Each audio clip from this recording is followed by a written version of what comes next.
Assalamualaikum warahmatullahi wabarakatuh. Jumpa lagi di kelas Bu Yuni dalam pelajaran Bahasa Indonesia.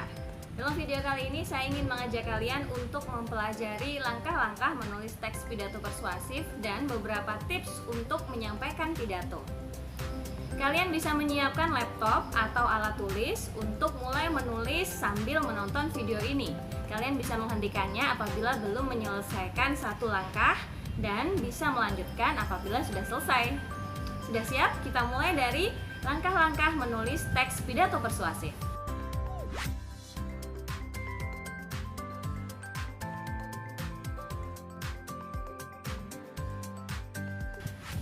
Langkah pertama yang harus kita lakukan adalah menentukan tema. Menentukan tema sangat penting kita lakukan agar pidato yang kita sampaikan nanti bisa fokus pada satu topik pembicaraan.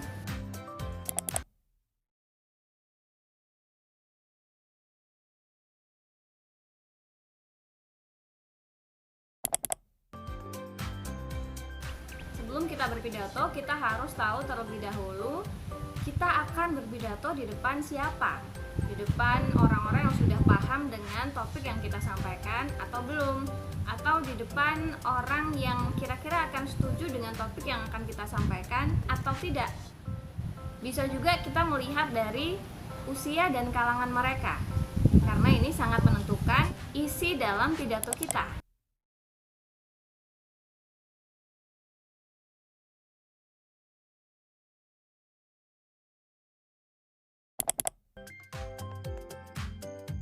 Langkah yang ketiga adalah kita harus mengumpulkan bahan-bahan yang kita butuhkan dalam pidato kita. Karena kalau kita akan berpidato, kita harus sudah paham dengan tema yang ingin kita sampaikan. Kita bisa cari bahan-bahan yang kita butuhkan ini dari buku, artikel, atau dari internet. Kalian harus mencari dari sumber yang terpercaya ya. Kalian bisa mencari fakta-fakta terkait dengan topik yang kalian pilih, atau kalian juga bisa mencari argumen-argumen dan contoh-contoh yang ada di kehidupan nyata.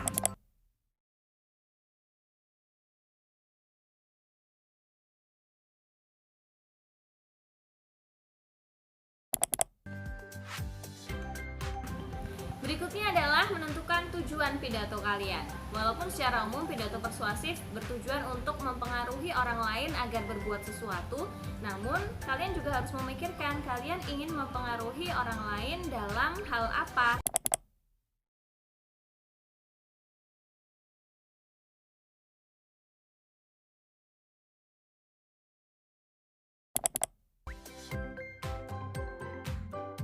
Berikutnya adalah kalian harus menyusun kerangka pidato persuasif. Jadi kalian harus menyusun terlebih dahulu kalian ada di posisi apa, mendukung atau menolak topik tersebut. Dan juga kalian juga harus menyusun argumen.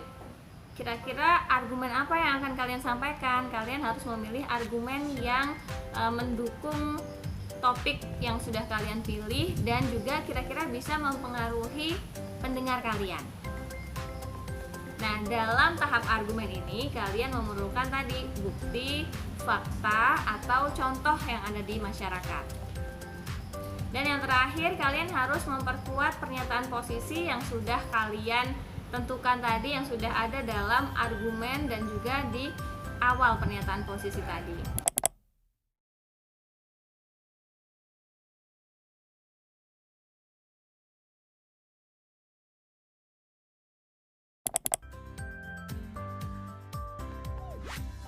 Yang terakhir adalah kalian mulai menulis dan mengembangkan kerangka pidato persuasif tadi menjadi teks pidato persuasif dengan menggunakan kalimat yang menarik, yang mengajak, dan juga mudah dipahami oleh pendengar kalian.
Oke, sekarang kita akan membahas tips berpidato. Yang pertama adalah kalian harus menentukan metode yang akan kalian pilih dalam berpidato. Kalian harus ingat bahwa setiap metode itu punya kekurangan dan kelebihan masing-masing. Yang kedua adalah berlatih. Nah, ini sangat penting untuk kalian lakukan karena dengan berlatih kalian akan lebih siap dalam melakukan pidato. Dalam latihan ini pula kalian bisa menentukan di mana kalian akan berbicara dengan keras atau dengan lembut, dengan intonasi yang seperti apa. Dan juga kalian bisa melatih ekspresi dan gerak tubuh kalian ketika berpidato.